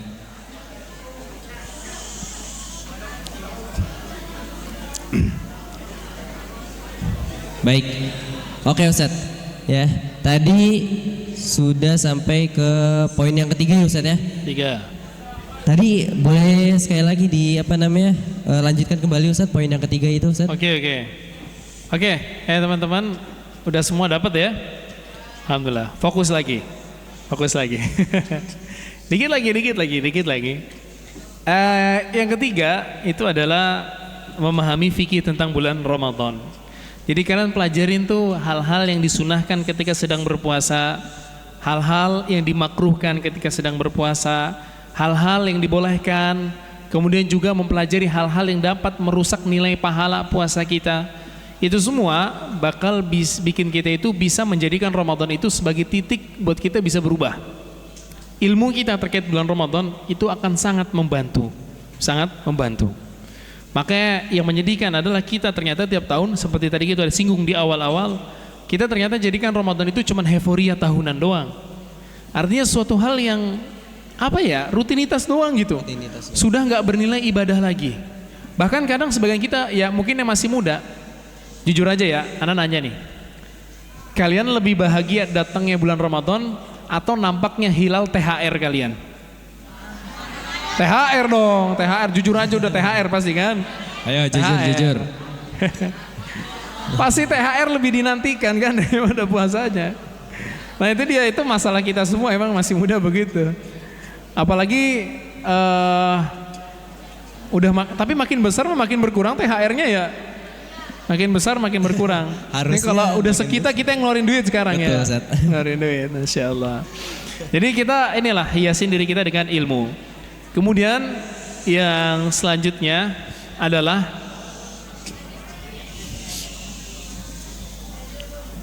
di 10 malam terakhirnya maksimalkan untuk beribadah, baik yang ikhwan maupun yang akhwat.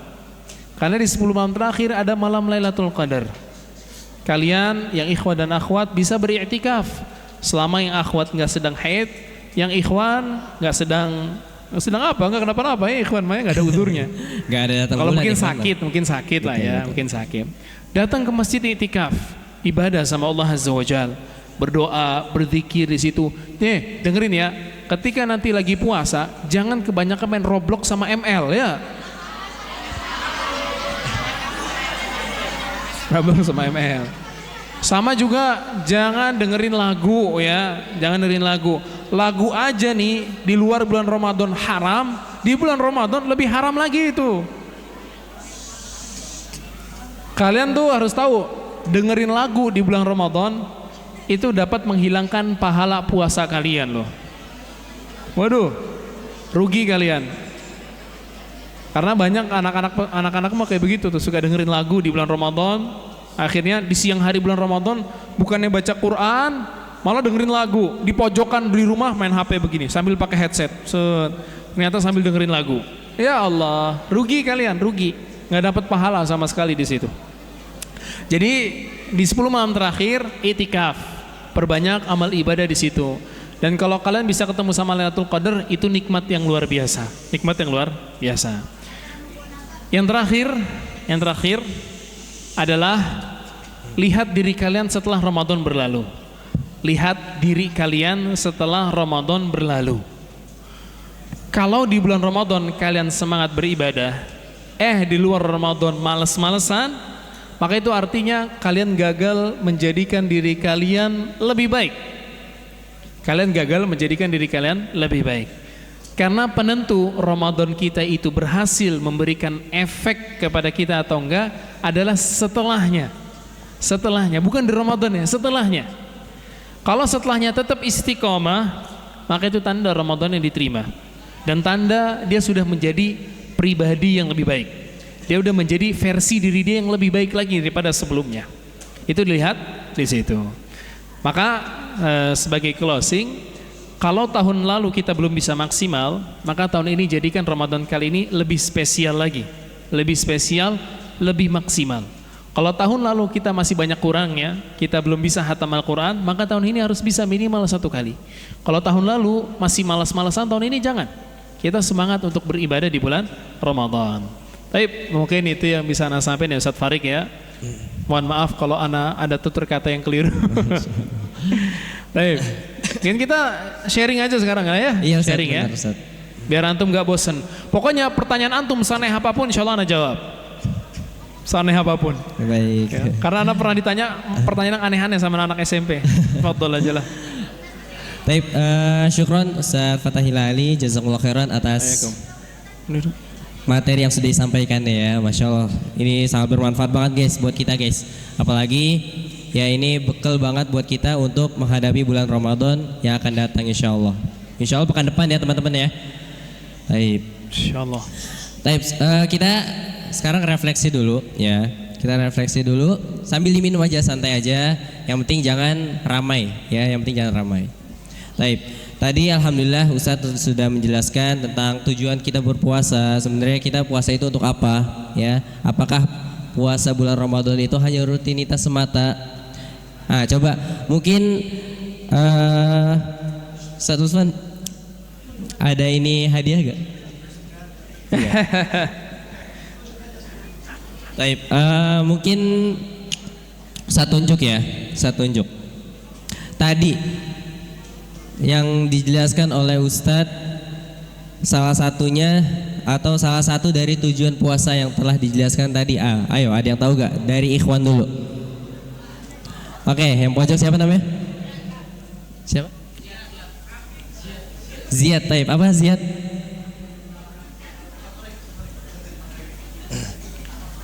Apa? Bertakwa kepada Allah. Lebih bertakwa kepada Allah. Betul, Masya Allah. Hadiahnya jazakallahu khairan ya. Jazakallahu khairan Ziyad. Masya Allah. Baik, itu salah satunya tadi ya. Kemudian Ustaz juga telah menjelaskan kepada kita dan telah memberikan juga langkah-langkah agar Ramadan kita itu menjadi turning point, betul ya Ustaz ya? Nah, coba tadi ada 4 langkah. Kita mulai dari langkah pertama. Mungkin karena tadi ikhwan, sekarang akhwat. Ayo, apa langkah pertama yang bisa kita lakukan sebagai amalan yang menjadikan turning point kita di bulan Ramadan? Ada yang tahu guys?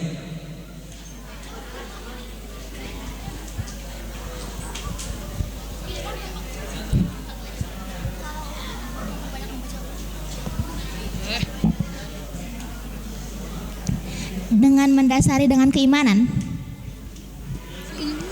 Oh, keilmuan. Keilmuan. Ya. Keilmuan, betul.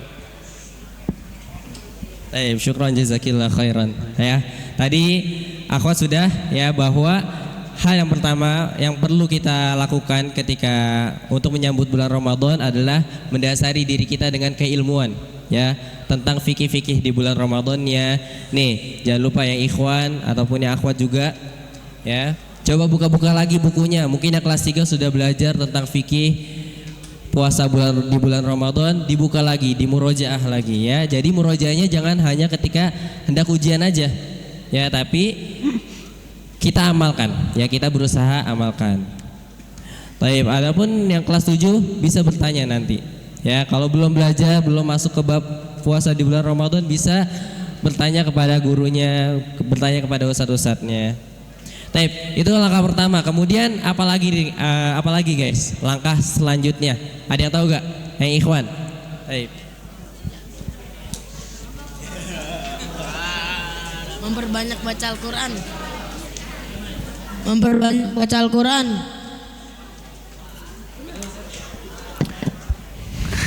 Menurut antum bener gak? Baik, mungkin itu salah satunya juga. Ya. Tapi dari 4 yang sudah saya sebutkan tadi amalan yang insya Allah mudah guys ya, memperbanyak baca Al-Quran. Baik, coba Bima. Apa pertanyaannya Pak?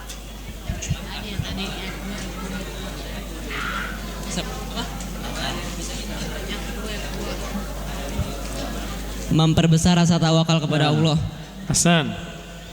Hasan. Nah, ini baru nih ya. Setelah tadi mempelajari fikih-fikih bulan Ramadan, kemudian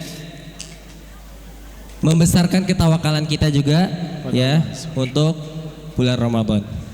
Baik. Kemudian masih ada 2 poin lagi. Ada yang bisa, yang akhwat, amalan yang bisa kita mulai untuk menghadapi bulan Ramadan kelak.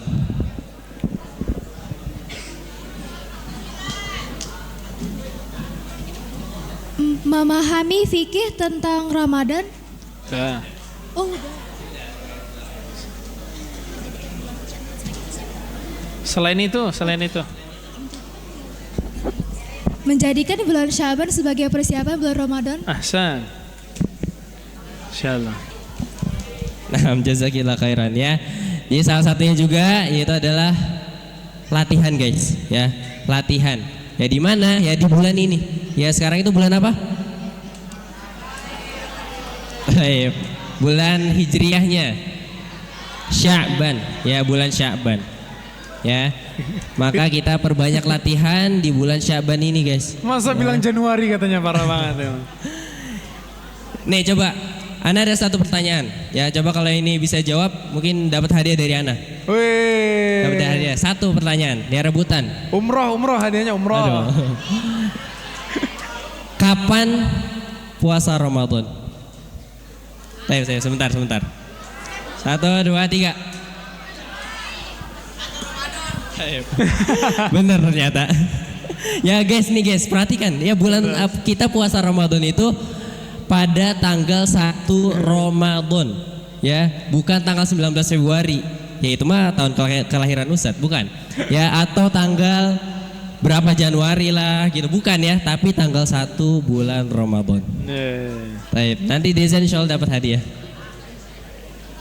Nah, lanjutnya tadi ya, sambil kita refleksi. Tadi udah 2 poin. 3 poin ya. Setelah kita memperbesar ketawakalan kita, kemudian kita mempelajari fikih bulan Ramadan. Tape. Apa lagi guys? Satu lagi.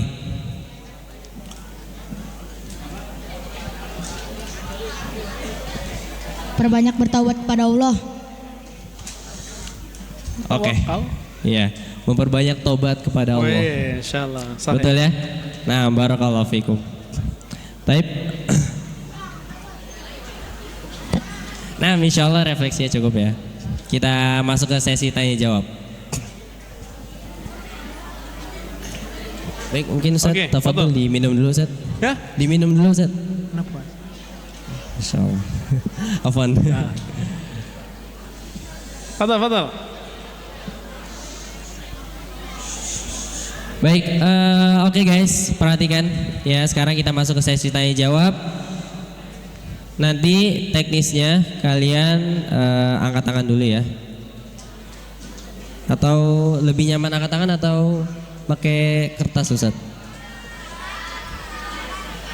Yang mau pakai kertas boleh pakai kertas, yang mau nanya langsung silakan. Taib ya. Yang mau nanya menggunakan kertas boleh ya, ataupun yang mau bertanya secara langsung juga boleh insyaallah. Siap? Oke. Taib, mungkin kita mulai dari yang mau bertanya langsung dulu, silakan. Ada yang mau bertanya langsung kepada Ustadz? Angkat tangan guys. Dari ikhwan maupun yang akhwat. Ya akhwat dulu ada deh. Ya ikhwan belum ada. Akhwat ada tadi? Oh, kertas itu. Kertas atau nanya? Kertas, baik. Ya kalau malu pakai kertas aja. Coba dikumpulin dulu kertasnya ya. Ya ikhwan, silakan yang mau bertanya.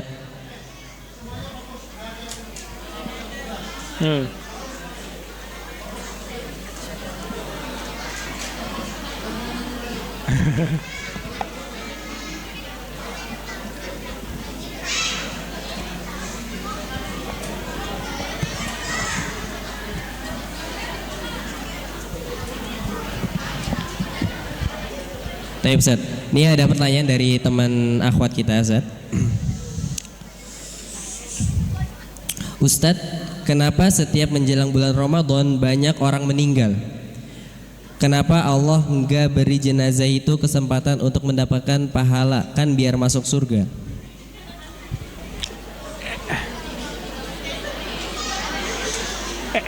Emang kalau meninggal sebelum Ramadan gak masuk surga? Itu kan ajal ya. Jadi nggak banyak juga orang yang meninggal sebelum Ramadan, kita nggak tahu jumlahnya. Kalaupun banyak ya qadarullah, itu memang takdir dari Allah. Karena yang namanya kematian atau ajal itu di tangan Allah. Kita nggak bisa otak-atik lagi. Dan orang yang meninggal sebelum Ramadan bukan berarti dia mati masuk neraka gitu ya. Nggak harus. Contoh nih, kan diantara tanda orang husnul khatimah itu meninggal ketika di bulan Ramadan. Ada orang kafir mati di malam bulan Ramadan. Matinya masuk surga apa masuk neraka itu dia? Neraka. Demikian juga orang mukmin kalau dia meninggal di bulan Ramadan bukan berarti dia masuk neraka. Bisa aja masuk surga dia, masuk surga. Gitu ya. Allah alam biswab. Jadi nggak harus dan itu bukan juga tanda Allah jahat sama dia, bukan. Justru bisa jadi itu tanda Allah sayang sama dia. Kan kita nggak tahu loh orang meninggal itu kenapa sebelumnya kan. Boleh jadi sebelumnya dia sakit. Boleh jadi sebelumnya dia emang udah tua banget, udah lemah banget, udah berat buat hidup. Allah matikan malah jadi rahmat buat dia. Dan namanya kematian buat orang mukmin adalah rahmat. Kayak gitu ya. Allah a'lam bishawab. Nah, Ustaz. Pertanyaan berikutnya masih dari akhwat. Ustaz, kalau misalkan lagi ini apa ya? Iya, Pak. Lagi scroll ya. Oh, lagi scroll. Kalau misalkan lagi scroll dan backsoundnya itu lagu, Ustaz. Itu hukumnya apa? Karena rata-rata backsound di sosmed itu kan lagu. Dan bagaimana cara kita meninggalkan kemaksiatan yang itu terkadang sudah kita sering lakukan? Ya, masih ada lagi, Ustaz. Agak panjang ini, Masya Allah. Dan sulit untuk meninggalkannya. Apakah Ustaz mempunyai planning kegiatan-kegiatan yang dapat mengubah kebiasaan buruk menjadi lebih baik? Syukron, jazakumullah khairan. Maaf merepotkan. Ada 3 berarti ya? Iya, betul, Ustaz. Pertama, terkait hukum kita nge-scroll di sosmed, kemudian ada backsound lagunya. Apakah kita dinyatakan berdosa atau enggak juga ketika dengar itu? Maka yang pertama, ya kalau udah di bulan Ramadan kurang-kurangin scroll sosmednya, itu yang pertama. Yang kedua, ada perbedaan hukum antara mustami' dengan sami'. Mustami' dengan sami'. Apa bedanya, Ustaz? Mustami' sama sami', Ustaz. Kalau arti bahasa Indonesia kan sama ya, mendengar ya. Betul. Tapi ada bedanya. Kalau sami' artinya dia sebatas mendengar, tidak merasapi apa yang dia dengar, maka dia nggak berdosa. Karena lagi kalau sami' itu dia mendengar tapi tidak meresapi, hanya sebatas mendengar aja, maka yang ini nggak berdosa. Seperti kalau misalkan kalian pergi ke mall, ada lagu nggak di mall? Ada. Atau ya pertanyaan, dosa nggak kalian ke situ? Belum tentu, karena dengar lagu itu nggak dosa. Dosanya karena yang lain. Tapi lagu itu belum tentu dosa, kecuali kalian ketika dengar lagu kakinya ikut gerak dikit nih, ya salam, itu berdosa. Nah kalau yang kedua mustami' itu orang yang mendengarkan musik dan menikmati. Orang yang mendengarkan musik dan menikmati. Ini dosa dan terjatuh dalam keharaman. Ini jatuh dalam keharaman. Tapi intinya kalau yang paling bagus, kalau kalian tahu ketika lagi nge-scroll itu ada lagunya, langsung di mute soundnya gitu. Di mute soundnya. Kayak gitu ya. Itu yang pertama. Yang kedua, cara biar kita berhenti ya dari dosa yang biasa kita sering ngelakuin. Ingat, itu kembali kepada 4 poin tadi, 4 syarat taubat tadi. Kalau kalian memang mau berhenti dari dosa dan kemaksiatan yang kalian lakuin, kembalikan ke 4 poin tadi. Yang pertama, harus ada penyesalan dari ngelakuin dosa itu. Yang kedua, kalian harus bertekad. Percuma kalian nyesel tapi nggak ada tekad untuk berhenti. Misalkan suka dengerin musik, kemudian nyesel nih dengerin musik tapi nggak ada tekad buat berhentinya. Ya sekarang nyesel, nanti jam 2 dengerin lagi. Ya itu nggak akan berhenti dari maksiat itu. Jadi namanya berhenti dari sebuah dosa yang biasa kita lakuin butuh tekad yang kuat. Harus serius taubatnya. Harus serius mau ninggalin. Kalau enggak sama aja bohong. Dan yang ketiga, tutup wasilahnya. Kalau misalkan di HP kalian banyak folder album lagunya, dihapus semuanya, di delete permanen. Itu termasuk cara untuk bertaubat dan berhenti dari kebiasaan buruk itu. Dan tadi ada satu lagi itu apa ya? Planning. Oh iya, kegiatan, planningnya, Ustaz. Taib. Di antara apa ya, planning yang bisa kita lakuin adalah nih, anak kasih tahu. Antum dengerin. Di antara sebab orang itu bermaksiat adalah karena dia tidak punya kegiatan positif. Di antara sebab terbesar orang ngelakuin kemaksiatan ketika sendiri itu karena dia tidak memiliki kegiatan positif, kegiatan yang bermanfaat. Jadi waktunya kosong, akhirnya dia scroll sosmed, melihat apa yang dia suka, mendengar apa yang dia suka. Akhirnya dia terjatuh dalam kemaksiatan. Tapi cobalah kalau misalkan dia ada kegiatan, misalkan keluar jalan sama orang tuanya, atau misalkan dia olahraga pagi, intinya di waktu-waktu yang dia tahu bakal senggang, dimanfaatin. Atau murojaah hafalan Quran kalian, atau belajar, itu lebih bermanfaat. Atau ngobrol lah sama orang tua. Atau paling minimal, kalau memang tetap mau main HP, main HP-nya di depan orang tua. Kenapa di depan orang tua? Supaya kalian lebih ketahan lagi, biar nggak ngelakuin kemaksiatan kayak gitu. Itu di antara planning yang bisa kita lakuin. Kayak gitu. Allah alam bisawab. Ya Ustaz, syukran jazakallah khairan Ustaz. Tapi karena tadi dari Akhwan, mungkin dari Ikhwan sekarang ya. Itu ada yang mau tanya langsung ya? antum berdiri dihukum apa mau bertanya? Mau bertanya Ustaz. Oh, Masya Allah. Insyaallah, tafadhol. Bismillah Ustaz, ana ingin nanya dua hal. Yang pertama, sejarah mengenai wajibnya berpuasa di bulan Ramadan. Yang kedua, apakah benar jika kita sakit di akhir bulan Ramadan tanda puasa kita diterima? Syukran. Masya Allah. Taib, yang pertama terkait sejarah bulan puasa Ramadan. Kalian harus tahu, Ramadan itu kapan diwajibin sama Allah Azza wa Jalla? Kapan? Tahun berapa puasa Ramadan diwajibin?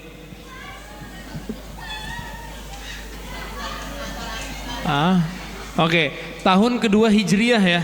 Tahun kedua Hijriyah puasa Ramadan baru diwajibkan. Adapun sebelum puasa Ramadan diwajibin sama Allah Azza wa Jalla, maka waktu itu Nabi SAW puasa Ashura. Puasa Ashura itu puasa yang wajib yang beliau jalanin. Kemudian ketika masuk tahun kedua Hijriyah, maka Allah Azza wa Jalla mengganti kewajiban puasa Ashura dengan puasa Ramadan, dengan turunkannya firman Allah di surat Al-Baqarah 183, ya ayyuhalladzina amanu kutiba alaikumus siyam kama kutiba alal ladzina min qablikum la'allakum tattaqun. Tapi puasa Ramadannya sendiri melewati 3 tahap. Kewajiban puasa Ramadan itu melewati 3 tahap. Tahap yang pertama adalah seseorang boleh memilih antara berpuasa, tidak berpuasa, atau mengganti dengan fidyah. Antara berpuasa, tidak, dan mengganti dengan fidyah. Ini marhalah pertama. Marhalah kedua, tahap kedua adalah puasa diwajibkan dan tidak boleh milih lagi. Puasa diwajibkan dan tidak boleh milih lagi kayak yang pertama.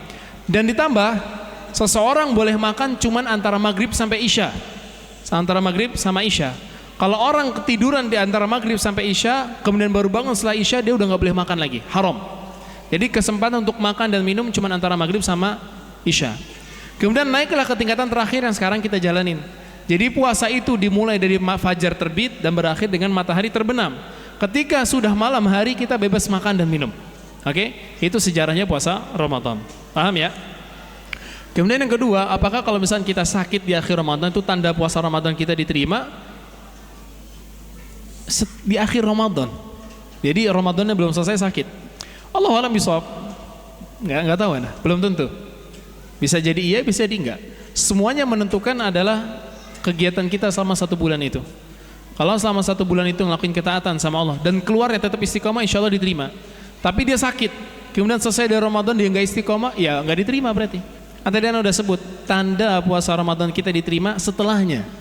Setelah keluar dari Ramadan kita istiqomah atau enggak? Kalau enggak diterima berarti sama Allah. Gitu ya. Allah alam bisawab.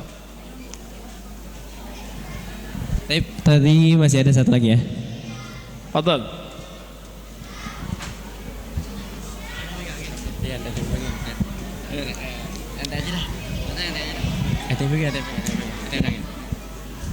Assalamualaikum Ustaz. Waalaikumsalam warahmatullahi. Kebetulan nama kita sama. Umur kita sama. Ente 25 juga umurnya. Fatahila. Weh, namanya sama. Ente Fatahila bin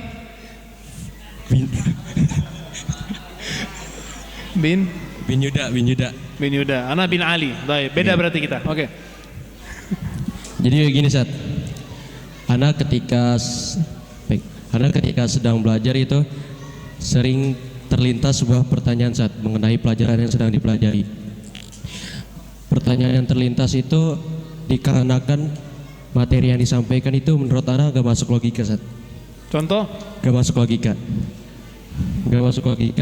Contoh ketika guru sedang menyampaikan keeksistensian sesuatu yang tidak bisa dijelaskan secara langsung dan tidak bisa dilihat secara langsung, tapi itu dibenarkan secara logika, dibenarkan secara dalil Ustaz. Dibenarkannya secara mutlak, jadi tanpa ada bantahan Ustaz.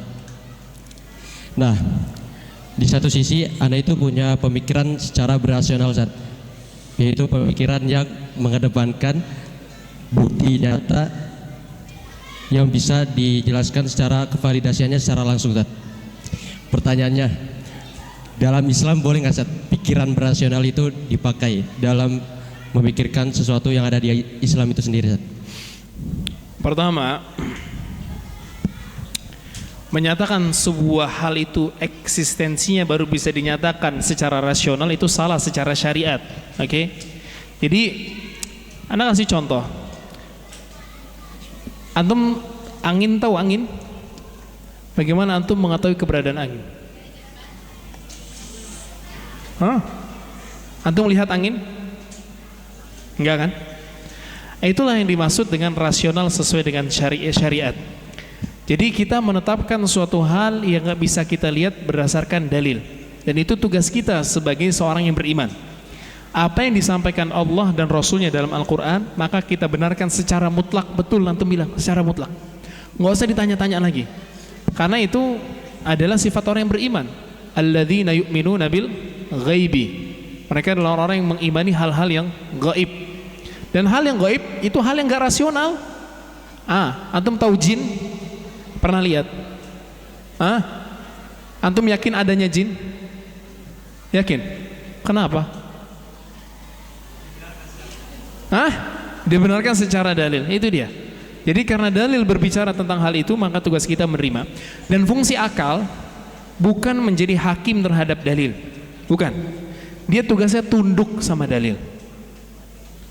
Antum pernah dengar perkataan Ali bin Abi Thalib?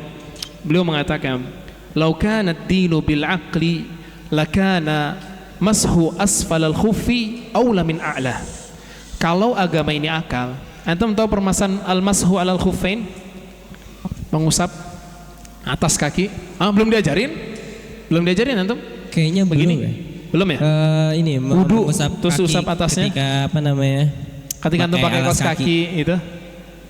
Tahu? Tapi pertanyaan nih, antum belum tahu ya? Nana kasih tahu. Itu adalah hikmah syariat. Jadi kalau antum memakai sebuah alas kaki yang menutup sampai mata kaki, maka antum diperbolehkan untuk mengusap atasnya doang tanpa perlu membuka kaos kakinya. Dengan syarat sebelumnya sudah berwudu. Paham? Taib. Antum tahu nggak yang unik apa? Yang diusap itu bukan bagian bawah, tapi bagian atas. Masuk akal nggak? Yang kotor itu yang mana? Yang bawah. Kenapa yang usap di atas?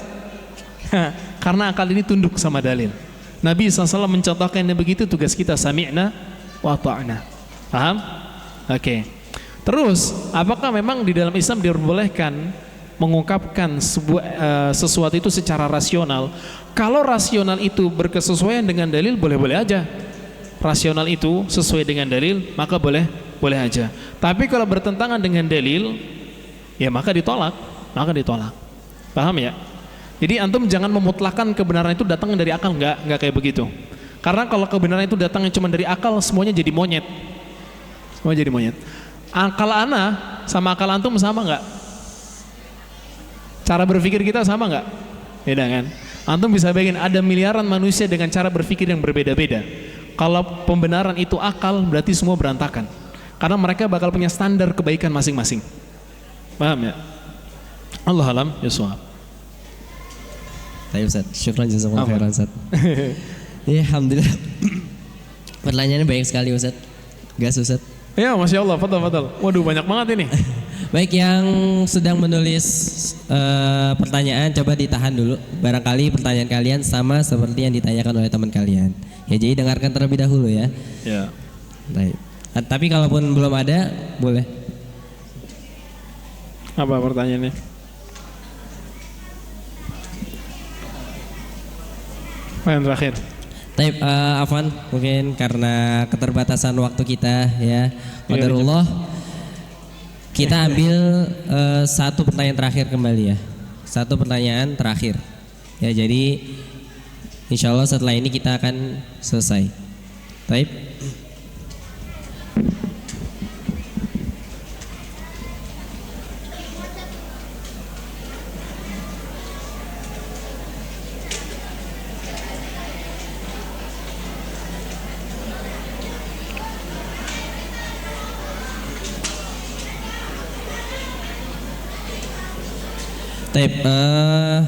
Ustadz, kalau misalnya ada orang yang gak bisa baca Al-Quran ya, tapi dia bisa gak dengerin murotal aja ketika di bulan Ramadan? Dapat pahala gak gitu? Betul Ustadz. Kalau dapat pahala, tapi nggak afdol pahalanya. Dan ini harus dilihat juga kenapa dia nggak bisa baca Quran. Apakah karena malas belajar Al-Qurannya, atau memang sudah berusaha tapi belum maksimal sampai sekarang? Kalau yang pertama berdosa dia, Tapi kalau dia dengerin murotal tetap dapat pahala. Cuman dia berdosa gara-gara ninggalin belajar Al-Qurannya. Kalau yang kedua, dia udah berusaha maksimal, tapi tetap aja baca dia terbata-bata dan masih jelek. Akhirnya dia lebih seru mendengarkan Al-Quran. Maka di sini dilihat kalau mendengarkan Al-Quran dengan bacaan langsung itu dapat pahala semisal dengan membaca Al-Qurannya. Tapi kalau melalui murotal, ya kita berharap dapat pahala juga karena mendengarkan sesuatu hal yang baik, kayak gitu. Allah alam bisawab, teman-teman sekalian. Mohon maaf ya, pertanyaan ada banyak tapi nggak bisa semuanya dijawab. Nanti pertanyaan ini biar dijawab sama ustadz-ustadz kalian aja ya. Allah alam bisawab. Fadhil. Baik, syukran saja, jazakumullah khairan. Alhamdulillah ya teman-teman semua, ya baik ikhwan maupun ya akhwat. Pertama kita ucapkan syukron jazakumullah khairan kepada Ustadz Fatahil Ali atas ilmu yang sudah beliau sampaikan kepada kita. Semoga ya ilmu itu enggak cuma sampai di masjid ini aja, tapi bisa kita bawa pulang dan bisa kita amalkan. Ya, kemudian sebelumnya kami minta maaf karena keterbatasan waktu kita ya, jadi banyak pertanyaan yang belum bisa terjawabkan. Ya, tadi sebagaimana yang sudah Ustadz sampaikan, kalian bisa tanyakan kepada Ustadz atau Ustadzah kalian yang ada di sekolah ini. Baik, mungkin karena sudah penutupan, langsung aja. Kurang lebihnya mohon maaf ya, ada apapun kata yang ya mungkin belibet ataupun sesuatu yang kurang jelas dari Ustadz mohon dimaafkan. Ya, kemudian kita tutup acara ini dengan hamdalah ya, dengan baca, kemudian kita baca doa subhanakallahumma bihamdika asyhadu an la ilaha illa anta astaghfiruka wa atubu ilaik. Ya Ustaz selaku moderator izin mundur diri. Wassalamualaikum warahmatullahi wabarakatuh.